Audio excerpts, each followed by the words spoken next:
LA 은혜 한인 교회에 강충원 장로님이라는 분이 계시는데요. 이분이 책을 쓴 책에 있습니다. 그 이름이 감사진법입니다. 이분은 미국의 유명 기업들인 모토로라, 지금 모토로라 별로 형편이 그 한참 잘 나갈 때 텍사스 인스트루먼트, 여러분 그 고등학교 있는 학생 여러분 자녀 있으면 텍사스 인스트루먼트 계산기를 사야 이 수학 공식이 이게 풀어지는 게 있어요. 보통 캘큘레이터가 아니에요. 그리고 GE라는 이 엄청난 회사에 일하신 후에 회사를 창업하여 성공한 기업인이세요. 그분이 쓴 이 감사진법에 미국의 전 대통령이었던 아브라함 링컨 대통령에 대한 예화를 이렇게 간략하게 말씀하고 제가 여러분에게 소개합니다.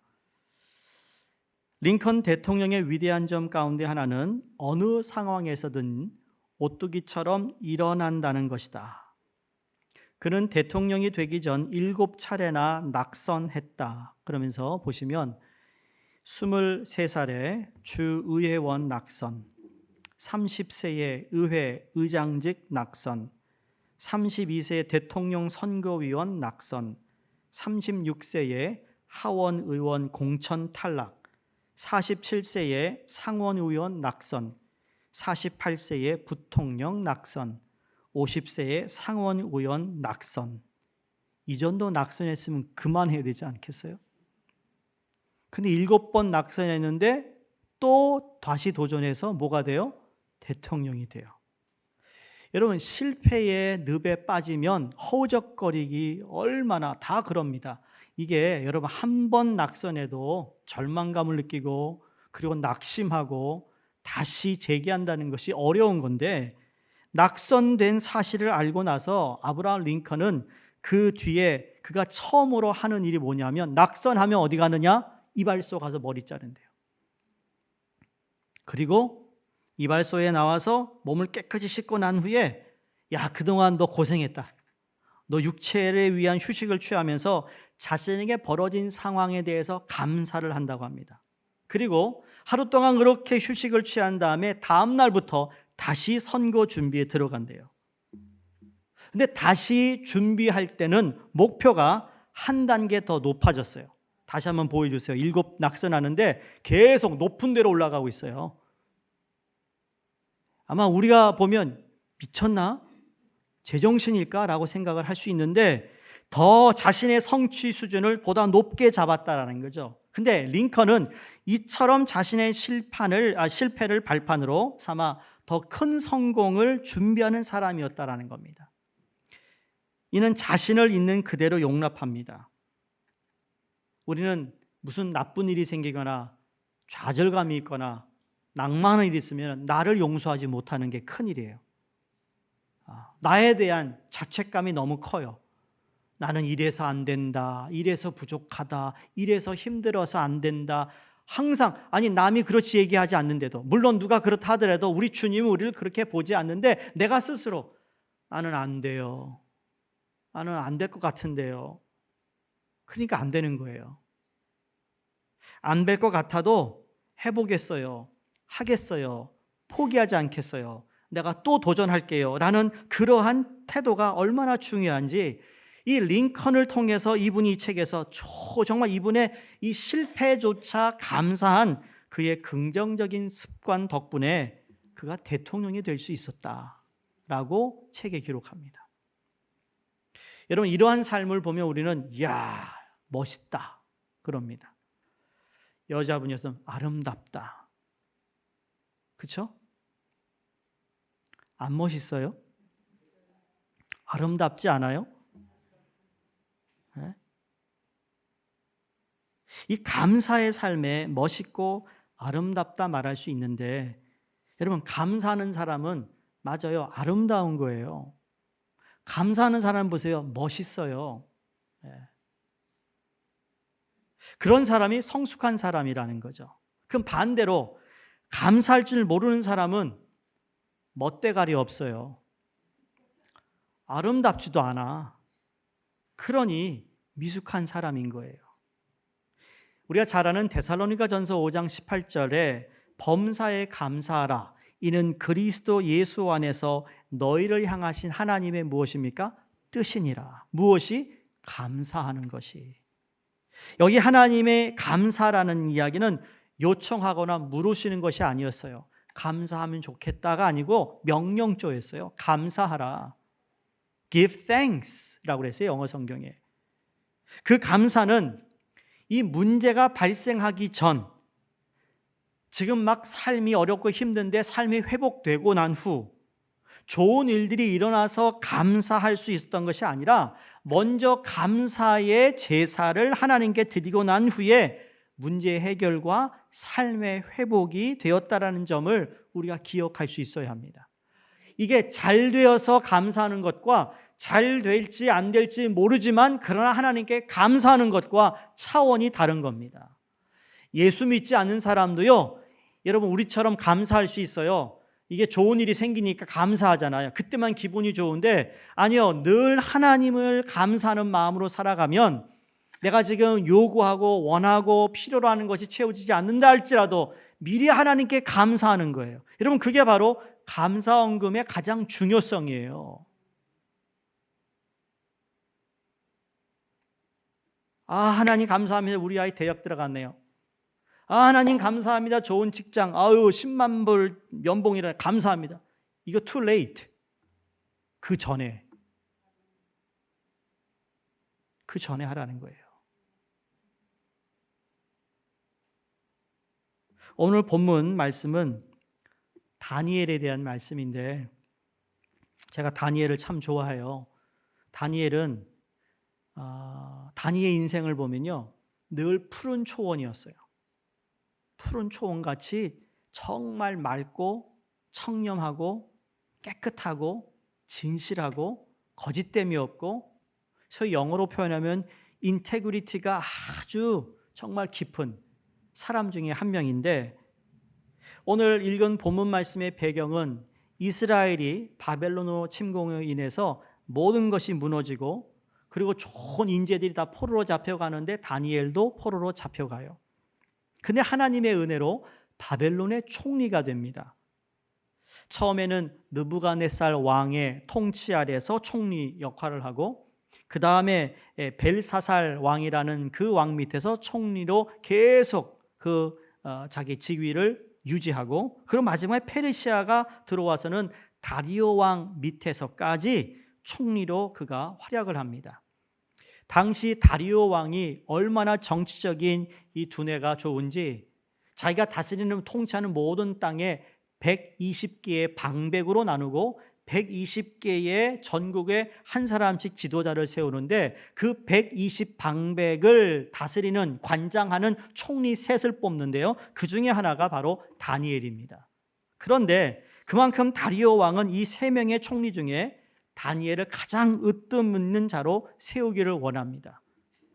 그러니까 본래 이스라엘에서 잡혀온 포로이니까 그의 출신이 바벨론이나 아니면 페르시아 백성들 입장 앞에서는 포로다, 천민이다, 우리의 어떤 혈통이 아니다라는 것을 가지고 다니엘을 시기하기 시작합니다. 그리고 가능하면 저 다니엘을 어떻게 제거할까 그 기회를 늘 엿봅니다.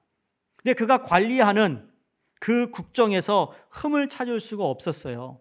그래서 그들이 부득이 그의 신앙에서 흠을 찾습니다.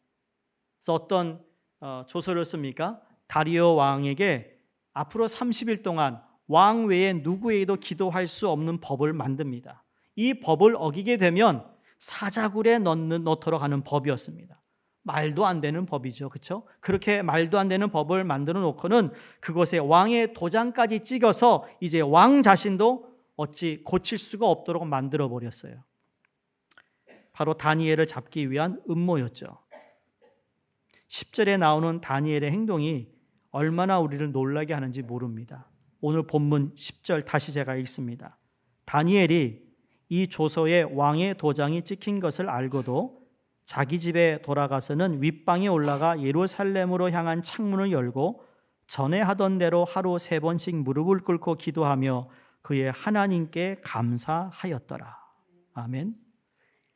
자기를 잡으려고 모함하는 함정이 엄청난 정치적 힘을 등에 업고 이제 결정된 사실을 알면서도 다니엘은 여전히 동일한 모습으로 하나님께 감사했다라고 성경이 기록하고 있습니다.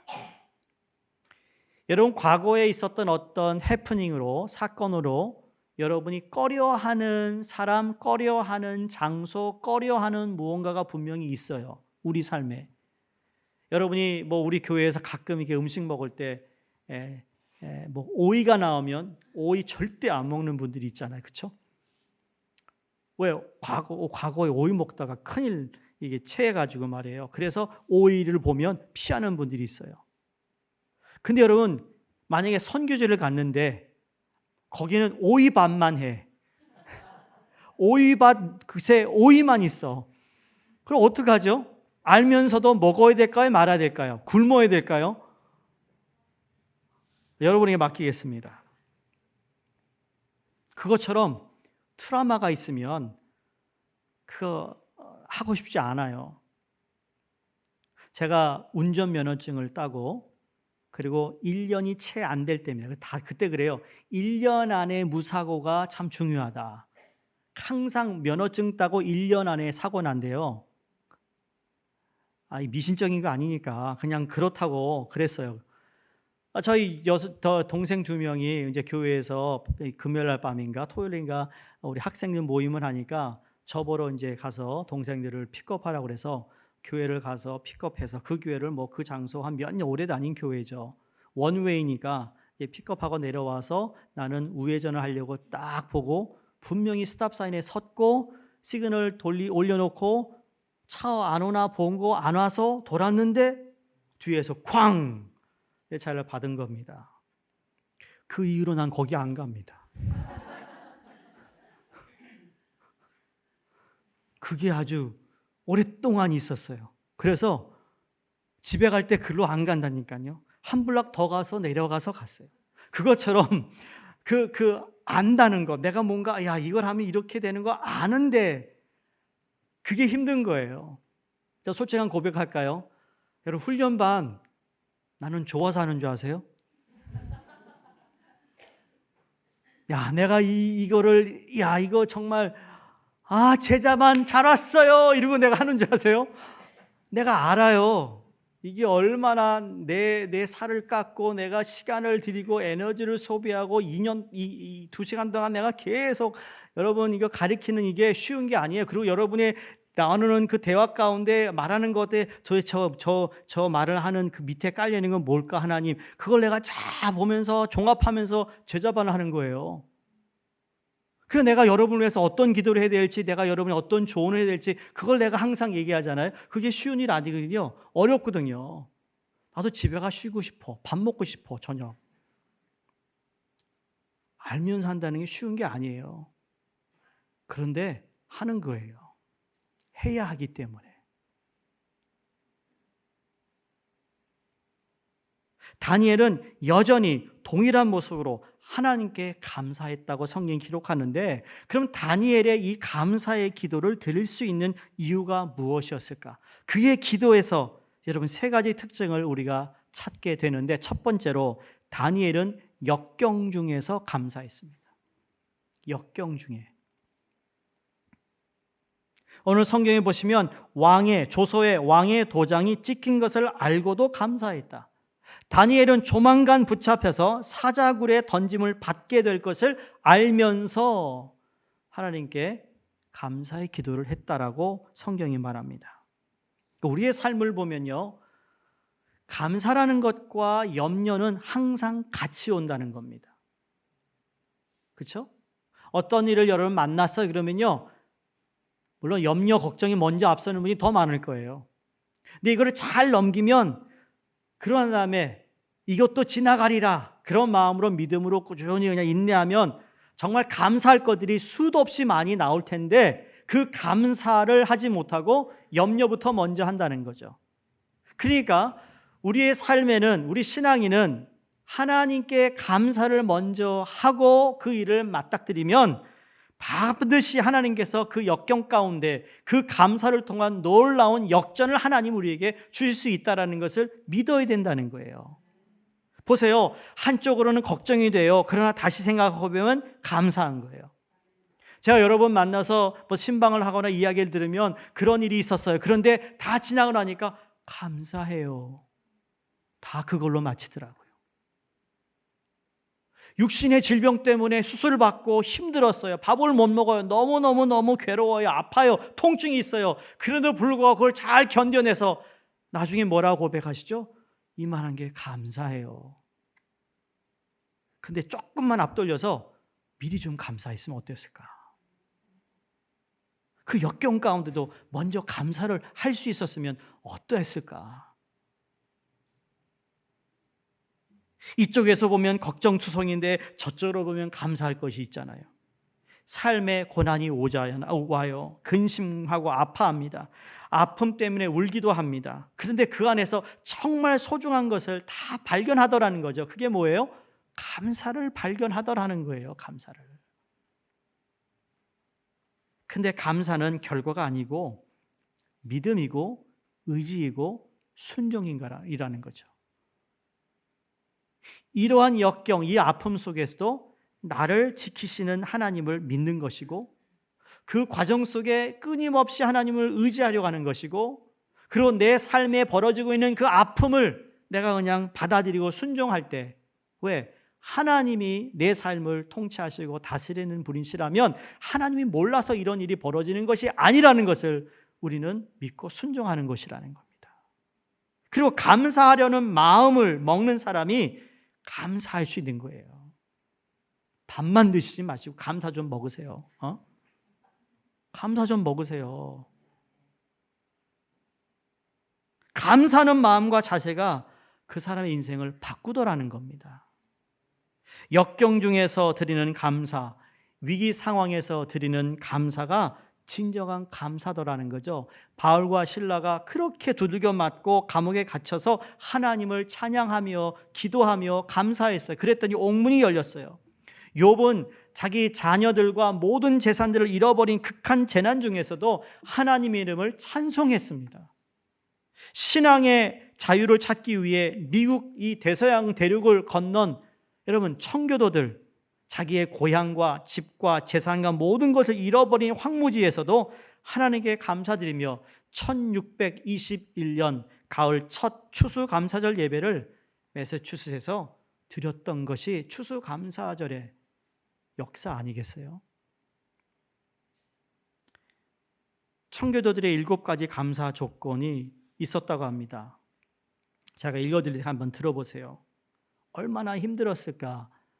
자기 고국에서 개신교로 신앙생활 하는데 핍박받아요. 일자리를 잃어요. 자꾸 쫓겨다녀요. 그러니까 할 수 없이 배를 타고 건너온 그분들. 정말 자기의 고향을 떠났고 아버지 땅을 떠났고 형제자매와 다 이별하고 오는 그들의 삶이 어땠는가? 첫 번째, 180톤밖에 안 되는 작은 배지만 그 배라도 주님을 감사. 평균 시속 2마일로 항해했으나 117일간 계속 전진할 수 있었음을 감사. 항해 중 2사람이 죽었으나 한 아이가 태어났음을 감사. 폭풍으로 큰 도시 부러졌으나 파손되지 않았음을 감사. 여자들 몇 명이 심한 파도 속에 휩쓸렸지만 모두 구출됨을 감사. 원주민들의 방해로 상륙할 곳을 찾지 못해 한 달 동안 바다에서 표류했지만 결국 호의적인 원주민이 사는 곳에 상륙하게 해주셔서 감사. 고통스러운 3개월 반의 항해 도중 단 한 명도 다시 집으로 돌아가자라는 사람이 나오지 않았음을 감사. 사랑하는 성도님들, 다니엘도 그렇고 청교들도 그렇고 그 후에 모든 신앙인들의 역경과 고난 중에서도 하나님께 감사했듯이 우리도 이러한 감사의 기도를 드릴 수 있기를 주 이름으로 축원합니다. 두 번째로 다니엘의 기도는요, 하나님을 바라보면서 했던 감사 기도였어요. 하나님을 바라보았다. 오늘 10절에 보시면 집에 돌아가서는 윗방에 올라가 그랬습니다. 윗방에 올라가 창문을 열어 기도합니다. 여기 예루살렘을 향했다라는 말은요, 예루살렘 성전을 향했다는 말이고요. 예루살렘 성전을 향했다라는 말이 바로 하나님을 향했다라는 의미입니다. 우리가 어느 곳에 있든지, 그것이 감옥 중에 있든지 아니면 황무지에 있든지, 우리의 얼굴을 하나님께로 향할 때, 하나님을 바라볼 때 우리는 용기와 소망을 가지고 그리고 감사와 기쁨의 삶을 살아갈 수 있다라는 사실을 오늘 말씀을 통해 여러분이 마음에 새길 수 있기를 바랍니다. 어떤 신학자가 이런 말합니다. 세상과 자기를 바라보면 비관주의자가 되지만 하늘과 하나님을 바라보면 낙관주의자가 된다. 다윗이 시편 62편 5절에 이렇게 찬양합니다. 나의 영혼아 잠잠히 하나님만 바라라. 대저 나의 소망이 저로 쫓아나는도다. 우리가 잘 아는 복음성가 중에 가사잖아요. 나의 영혼이 잠잠히 하나님을 바라본다. 나의 소망이 어디서 오느냐? 하나님께로 온다는 고백을 하고 있어요. 시편 123편 1절에도 하늘에 계시는 주여 내가 눈을 들어 주께 향하나이다 라고 고백합니다. 근데 이 시편을 누가 썼는지, 언제 썼는지 알 수가 없는 시편인데, 이 시편의 내용을 보아서는 느헤미야 때 지은 시가 아닐까라고 추측을 한다는 것이죠. 여러분, 느헤미야 아시잖아요? 본래 페르시아 궁정의 고관이었습니다.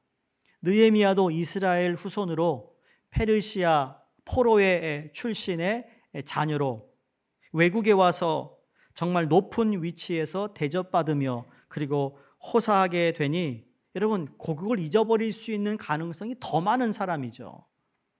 그냥 포로 1세도 아니고 부모님 세대가 포로 1세라면 느헤미야는 2세, 3세 정도 됐을 텐데 자기 아버지의 땅 예루살렘에 대해서 무슨 관심을 갖고 있겠어요? 나와 상관없는 일일 수도 있고, 그럼에도 불구하고 느헤미야는 그 조국 이스라엘이 말할 수 없는 공경에 처했다라는 것을 알고는, 특히 예루살렘 성벽이 무너져 있다는 소식을 듣고는 자기가 그 평안한 자리에 그냥 있을 수가 없었어요. 여러분, 이게 신앙인의 양심이라고 생각합니다. 신앙인의 양심. 누가 하겠지가 아니고요. 하나님 나를 보내소서, 나를 사용하소서. 여러분, 그게 우리의 자세가 돼야 됩니다. 우리 아이는 아니고요. 다른 애가 신학교 가겠죠. 우리 애는 그냥 공부해야 되거든요. 그게 아니라 신앙에 좀 양심을 가졌으면 좋겠어요. 제가 왜 이민교회가 이렇게 가면 안 된다는 걸 알기 때문에 지금 총회에서 그렇고 계속 제가 그런 발언을 하는 거죠. 이게 이대로 가면 안 됩니다. 2세 교회 개척을 해야 됩니다. 우리 교회처럼 이렇게 중형교회는 그게 대한 큰 그런 어떤 고심할 필요도 없죠. 다 사역자들이 있으니까. 그런데 그렇지 않은 게 더 많아요. 더 많아. 그 생각은 말이에요. 이거 어떻게 해야 될까?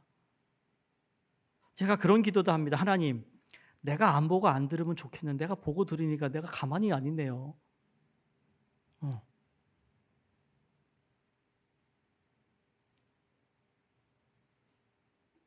신앙의 양심이에요. 느헤미야가 그냥 있을 수 없었어요.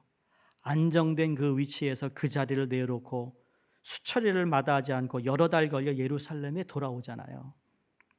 느헤미야는 비참한 상황에 놓인 이스라엘 백성에게 위로합니다. 격려합니다. 그리고 무너진 성벽을 다시 짓자라고 선포하고 그 일을 시작합니다. 그런데 사방에 원수가 너무 많은 거예요. 방해하는 세력이 너무 많은 거예요. 느헤미야가 오죽했으면 느헤미야서 4장 4절에 이렇게 하나님께 기도합니다. 하나님, 우리 하나님이여 들으시옵소서. 우리가 업신여김을 당하나이다. 그런데 이 기도를 하는 가운데도 업신여김을 당하면서도 싸울 수 있는 힘이 하나도 없었다라는 거예요. 여러분, 우리가 그럴 때 있잖아요. 이민생활하면서 이게 아닌데 알면서도, 이렇게 가면 안 되는데 알면서도 내가 힘이 없어. 누군가 날 도와줄 사람이 없는 거예요. 그때 느헤미야가 눈을 들어 하늘에 계신 주님을 바라보았다라는 겁니다. 땅이 무너져도, 하늘이 무너져도 내가 나를 도울 수 있는 사람, 너무너무 한심하고 나를 업신여기고 내가 이걸 어떻게 이겨낼 수 있지 아무도 나를 도와주려는 손길이 없다 할 때 내 눈을 들어 하나님을 바라보는 거예요. 그게 다니엘이 예루살렘을 향해, 하나님을 향해 창문을 열고 바라본 바로 그 의미인 것이죠. 시편 123편 2절에 그래서 이렇게 느헤미야 때 쓰여진 시라고 추측하고 이 2절을 보면 얼마나 이 말씀이 간절한지 압니다. 상전의 손을 바라보는 종들의 눈같이, 여주인의 손을 바라보는 여종의 눈같이 우리의 눈이 여호와 우리 하나님을 바라보며 우리에게 은혜 베풀어 주시기를 기다리나이다. 종들은 상전이 오면 정신 바짝 차리잖아요. 그리고 그 주인이 아무개 눈치치면 책각 와서 뭘 해야 되는지 물어봅니다. 손가락 하나에 왔다 갔다 합니다. 그 당시에 여자 주인은 보통이 아니었나 봐요. 여주인이 손을 바라보라고 그랬더니 야, 여자가 독했나 모양이에요. 그때 남자 주인보다 여자 주인이 더 바글바글 그냥 긁었던 모양이죠. 그러니까 여주인의 손을 바라보는 여종의 눈같이. 이해가 되시겠어요? 여러분 정말 여러분 일 다지시는데 이야, 정말 바늘 찔러도 피 안 나는 주인을 만났잖아요. 그렇죠? 얼마나 독한지 말이에요. 그런 분들 있잖아요. 그렇지 않은 주인을 만나면 여러분 감사하세요. 물론 그런 주인 만나도 감사는 해야겠지만 힘들어도. 그런데 그와 같이 우리 눈이 여호와 하나님을 바라보며 우리에게 은혜 베풀어 주시기를 기다린다. 그러니까 눈을 들어 주를 바라본다는 이 표현은 믿음의 표현인 것이죠.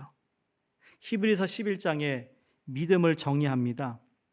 믿음으로 산 믿음의 선배들을 쫙, 여기 그 베이스볼은 홀 오브 페임인데 여기는 홀 오브 페이스입니다. 믿음의 이 선배들이 열거한 가운데 12장 1절에 들어서면서 첫 대목이 이겁니다. 이러므로 너희들이 이렇게 이 믿음의 거장들을 받지, 이러므로 우리에게 구름같이 둘러싼 허다한 증인이 있으니 모두 무거운 것과 얽매이기 쉬운 죄를 벗어버리고 인내로서 우리 앞에 당한 경주를 경주하며 믿음의 주여 또 온전케 하시는 이인 예수를 뭐라고요? 바라보자. 할렐루야. 믿는 사람은 세상을 바라보지 않고 주님을 바라보는 사람입니다. 왜 눈을 들어 주님을 봅니까?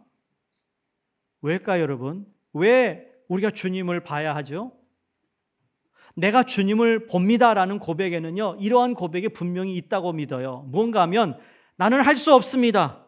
그러나 주님은 하실 것을 나는 믿습니다예요. 이게 겸손한 마음이거든요. 하늘이 무너져서 내가 할 게 없어요. 업신여김을 당하는데도 아무런 내가 할 수 있는 일이 없는데도 불구하고 눈을 들어 하나님을 바라보는 거예요.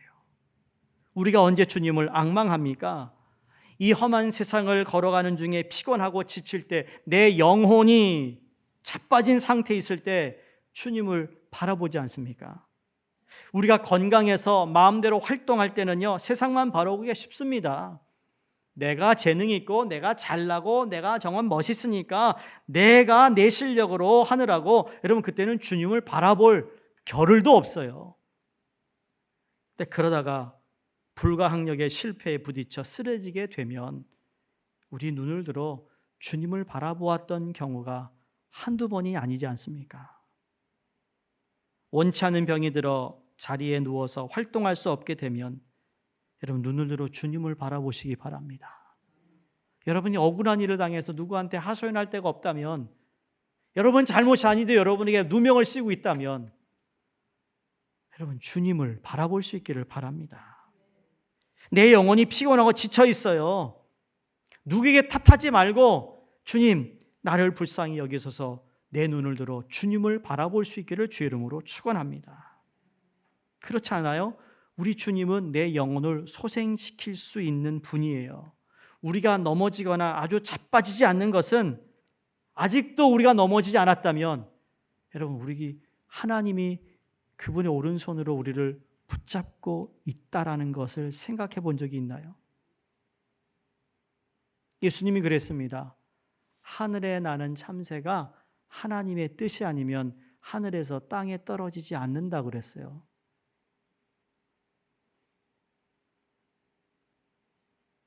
하나님의 자녀가 된 우리를 하나님의 오른손으로 우리를 붙잡아 계심을 믿습니다. 그래서 이사야서 선지자가 오직 여호와를 앙망하는 자는 새 힘을 얻는다고 그랬어요. 독수리가 날개치듯 올라감 같다고 그랬습니다. 뿐만 아니라 다른 박질하여도 곤비치 아니하겠고 걸어가도 피곤치 아니하리다. 누가? 주를 앙망하는 자, 주를 바라보는 자가. 눈을 들어 주님을 바라보면 넘어졌다가도 다시 일어납니다. 새 힘을 얻습니다. 위로를 받습니다. 소망이 넘칩니다. 하나님을 바라보는 사람은 어떤 환경에서도 감사함을 통해 하나님을 찬양하게 될 줄로 믿습니다. 마지막 세 번째는 다니엘이 규칙적으로 기도하며 감사했어요. 규칙적으로. 10절 마지막 부분을 보시면 창문을 열고 전에 하던 대로 하루 3번씩 무릎을 꿇고 기도했다 그랬습니다. 매일 3번씩 기도하면서 하나님께 감사했다는데 여러분, 그의 감사는 하루아침에 이루어진 것이 아닌 것 같습니다. 여러분, 하루에 몇 번 기도하세요? 한 번은 하시죠? 식사 전에 기도 말고 말이에요. 식사 전에 기도하면 3번 하네, 그렇죠? 일용할 양식을 주신 거에 대해서는 감사하는 거예요. 그게 무슨 간구겠어요? 여러분이 기도할 때 하나님 오늘은요 꼭 고기 먹어야 됩니다. 그런 기도하는 분 있어요? 하나님, 내가 요새 몸이 좀 그렇다고 해서 단백질이 필요합니다. 주시옵소서. 믿습니다. 그렇게 기도하는 사람 없습니다. 그거는 그냥 감사의 기도예요. 오늘도 일용할 양식을 주심을 감사합니다. 근데 그 외의 기도는 뭘까요? 하나님과 시간을 정해놓고 하는 기도예요. 그분을 만나는 거예요. 하나님과 데이트하는 시간이라고 생각하면 훨씬 더 빠를 겁니다.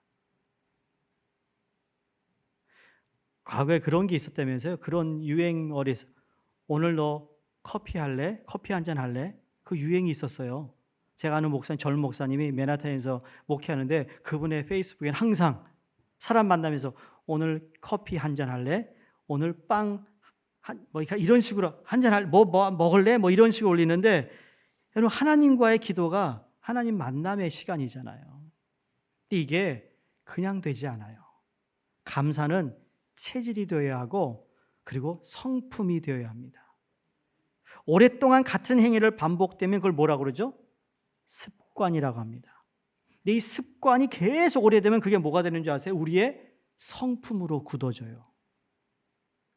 좋은 성품으로 굳어져야 되는데 안 좋은 성품으로 굳어지니까 나이가 들어갈수록 어떡하죠? 고집이 세요. 말을 안 들어요.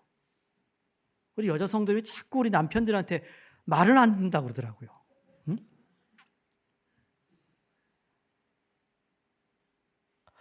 예수의 이름으로 가능함을 믿으시기 바랍니다.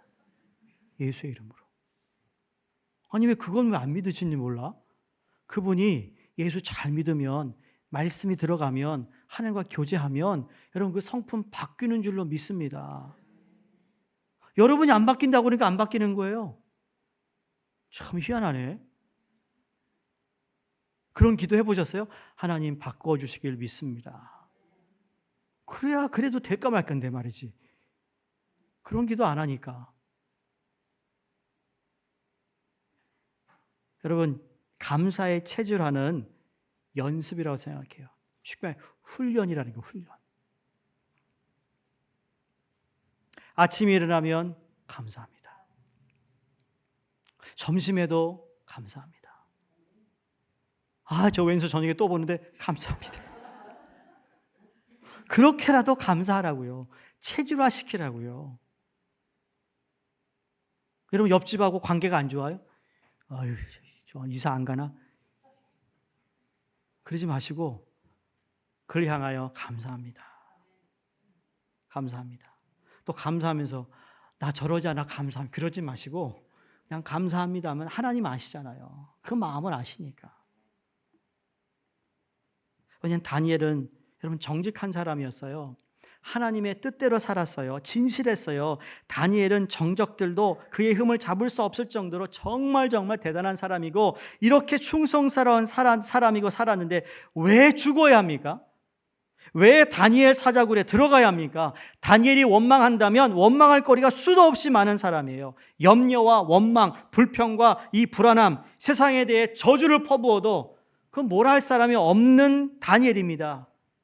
그래서 다니엘이 하나님 어디 계십니까? 내가 어떻게 하나님을 위해 살아왔는데 내가 왜 이렇게 죽어야 합니까? 라고 말할 수도 있는데 단칼에 하나님 마음에 흡족한 기도를 합니다. 뭐라고 그러죠?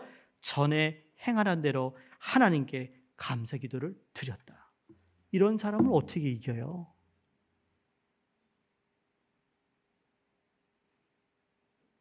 하나님께서 우리를 왜 이렇게 인도하십니까? 왜 이 자리에서조차 감사받으시기를 원합니까? 의문이 있을 수 있죠. 유명한 신학자 폴 틸릭이라는 분이 그분의 책 존재의 용기에서 신앙이란 용기다라고 말한 적이 있습니다. 신앙이란 용기다. 하나님이 아브라함을 부르실 때 하나님은 아브라함을 갈대아 우르에서 부르셔서 가나안으로 인도하십니다. 아브라함에게 너의 아버지 고향 땅, 조상 대대로 살던 그 땅 갈대아 우르를 떠나라. 여러분 이건 믿음만이 아니고요. 그거에 따르는 용기가 필요했어요. 떠났어요. 야곱을 부르실 때 하나님은 그를 고향 가나안을 떠나 너의 삼촌 라반이 있는 곳으로 가라 그랬어요. 여러분 그 삼촌이 얼마나 독한 사람입니까? 예? 흠 있는 건 다 야곱 주고 말이죠. 흠 없는 것만 자기가 다 챙겼던 삼촌이에요. 아니 조카에게 말이에요. 자기 딸 준다고 그러면서 야곱을 부려먹으려고 14년 동안 여러분 14년 동안 물론 사랑하는 사람이 있으면 14년 일하지 21년도 일하고 평생 일하겠지만 속았잖아. 얼마나 힘들었냐고요. 그러니까 밤에 도망 나오죠. 요셉은 어떻습니까? 하나님이 요셉을 애굽으로 인도하는데 이게 인도한 거였어요 처음에? 아니요. 애굽으로 가지 않을 수 없도록 상황을 만들어 놓으세요. 얼마나 힘들었겠습니까? 그런데 놀라운 것은 그곳을 신앙의 용기, 믿음의 용기로 떠난 사람들이 어떻게 됐죠? 하나님의 은혜를 다 경험하더라는 거예요. 다 하나님을 경험해요. 하나님을 만나요. 모세가요, 자기가 애굽의 왕이 될 사람이라는 걸 알고 있었어요. 그런데 자기 실수로 애굽인을 쳐서 죽여서 도망갑니다. 그래서 광야에 40년 동안 사는데 그 광야에서 하나님을 만나요. 실패자였어요. 살인자였어요. 무능했어요. 아무것도 할 수 있는 게 없었어요. 그에게 아무런 백업도 없었어요. 그런데 하나님을 만나는 은혜의 경험으로 이스라엘의 지도자가 되고 이스라엘에서 가장 위대한 지도자로 존경받고 있어요. 그게 뭡니까? 하나님의 은혜를 경험하면 이렇게 달라지더라는 거죠. 그러면서 신앙이란 용기입니다. 여러분 도전합니다. 여러분이 지금 이걸 내가 결단해야 되는데 지금 갈팡질팡하는 분들이 있죠. 할까 말까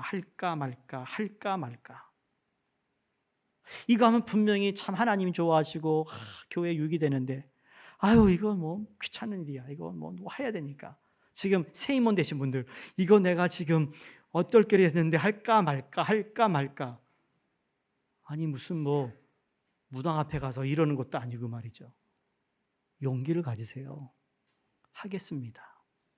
감당하기수록 힘주세요. 여러분 그런 마음으로 하나님께 기도해야지. 하나님 어떻게 하면 안 할까요? 아니 하나님께 기도할 때 제대로 기도하셔야 돼요. 하나님 이걸 어떻게 감당할까가 아니라 어떻게 하면 빠져나갈까 생각으로 기도하고 있으니 하나님 응답하시겠어요? 절대 응답 안 합니다. 사랑하는 성도님들 용기를 가지세요. 신앙이란 하나님의 약속을 바라보며 떠나는 여행과도 같은 겁니다. 다니엘에게 있어서 바벨론과 바사의 총리는 그의 삶의 근거가 아니었어요.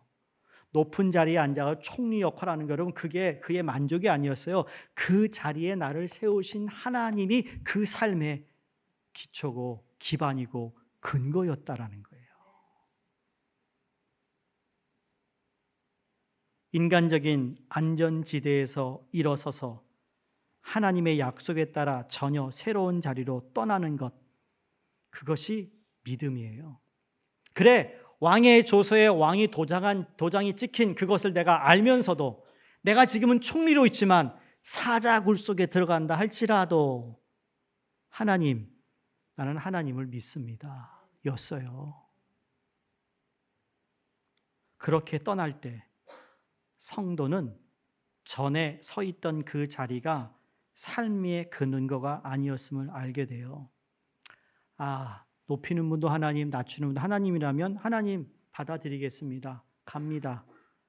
내가 예전에 하던 대로 주님께 하루에 3번 기도합니다. 그것을 경험하는 것이 바로 신앙인의 용기고, 전에 행하던 대로 여전히 기도할 수 있었던 이유는 하나님의 손에 붙들려 있는 것만이 가장 확실한 것이라고 확신했기 때문입니다. 사랑하는 성도님들, 규칙적으로 기도하는 사람의 마음에서 감사가 솟아나는 줄을 믿으시기 바랍니다. 시간 정해서 기도하시기 바랍니다. 그 기도가 감사를 만들어냅니다. 그 기도의 습관이 예수를 닮아가는 성품으로 변화될 줄도 믿습니다. 말씀을 정리합니다. 감사할 줄 아는 사람은 아름다운 사람이고 멋있는 사람이고 성숙한 사람이라고 그랬어요. 그래서 하나님의 사랑도 받고 사람들의 사랑도 받습니다. 하나님의 축복을 받습니다. 역경 중에서 감사했던 다니엘은 보세요, 사자굴에서 건짐을 받아요. 첫 번째. 두 번째, 하나님의 이름을 높여드렸어요. 세 번째가 뭐죠? 더 높은 자리에 앉게 됐어요. 이게 감사 기도의 비결이고 능력입니다. 여러분의 삶이 지금 어떠한 상황이 처해 있는지 아는 분도 있고 누가 알기도 하고 모르겠지만, 그러나 나는 알잖아요. 우리 늘 부족하고 연약함을 알잖아요. 그럼에도 불구하고 하나님, 다니엘이 예전에 기도하던 대로 했던, 내가 과거에 하나님께 기도했던 그 자리, 하나님을 바라보았던 그 기도, 역경 중에도 감사했던 그 감사가 다시 우리의 마음속에서 솟아넘쳐 하나님께 향하는 기도가 되게 하기를, 기도회가 되게 해달라고 여러분 기도하시고, 그걸 통해 그전보다 더 좋은 자리에 우리를 준비시키고 계시는 하나님을 바라볼 때 충분히 우리는 감사할 수 있습니다. 아니요, 감사해야 합니다. 그러므로 쉽진 않겠습니다만, 그러나 이 기도가 우리의 삶에 놀라운 축복이 된다는 것을 기억하시며, 진정한 하나님의 사람으로, 멋있는 사람, 아름다운 사람으로 여러분이 꾸준히 여러분의 삶을 살아갈 수 있기를 주의 이름으로 축원드립니다. 기도합니다.